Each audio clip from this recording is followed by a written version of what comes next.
Hi friends, welcome to my channel. ఇవాళ ఏంటంటే Johnson Naik KTR Khanapur నియోజకవర్గం ఊట్నూరులో గల్ఫ్ సోదరులు గల్ఫ్లో చిక్కున్నాడు. మతి సీమితం లేక అక్కడ గల్ఫ్లో ఉన్నాడు. 2 సంవత్సరాల నుంచి ఈయన తల్లిదండ్రులు వీళ్ళు కలిసిపోయి అక్కడ జాన్సన్ నాయక్ కలిసిర్రు. మా కొడుకు మరి గల్ఫ్లో ఉన్నాడు, ఆయన తీసుకురావాలని వాళ్ళ కలిసిర్రు. కేటీఆర్ అండతోటి జాన్సన్ నాయక్ తీసుకొచ్చిండి. ఇలా ఆయన సొంత డబ్బులతోటి అక్కడ లేబర్ కోడ్తో మాట్లాడి అన్ని వసతులు కల్పించి బికెటు అన్ని రకాలుగా ఆదుకున్నాడు. ఈ సందర్భాలు ఇలానే గల్ఫ్ సోదరులలో ఎంతోమంది ఇలా ఉన్నారు.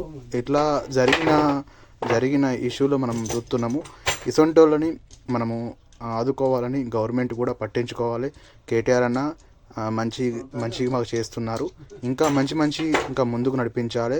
ఇటువంటి వాళ్ళని మమ్మల్ని పేదవాళ్ళని ఆదుకుంటే మంచి జరగాలి. జాన్సన్ నాయక్ అన్న థ్యాంక్స్ అన్న. ఇటువంటి మన గల్ఫ్లో వారిని ఆదుకొని ఇంకా ముంగటి నడిపించాలి. మంచి సంవత్సరంలో మీ అందరూ సేవాభావంతో కలిగి ముందుకు రావాలి. గరీబులని ఆదుకుంటూ నడిపించాలి. కేటీఆర్ అన్న దగ్గరికి తీసుకెళ్ళి మనని ముందుకు నడిపించాలని కోరుతున్నా. మీ అందరూ ఇట్లనే సపోర్ట్ చేయండి, షేర్ చేయండి ఈ వీడియో. గల్ఫ్లో ఉన్న వారికి ఇలాంటి విషయాలు జరగకుండా ఇటువంటి ఎన్నో జరుగుతున్నాయి. ఇవి గల్ఫ్ సోదరులకు జరుగుతున్నాయి. ఇటువంటి జరగకుండా మీరు ముందుకు దీన్ని ప్రయత్నించాలని కోరుతున్నాను.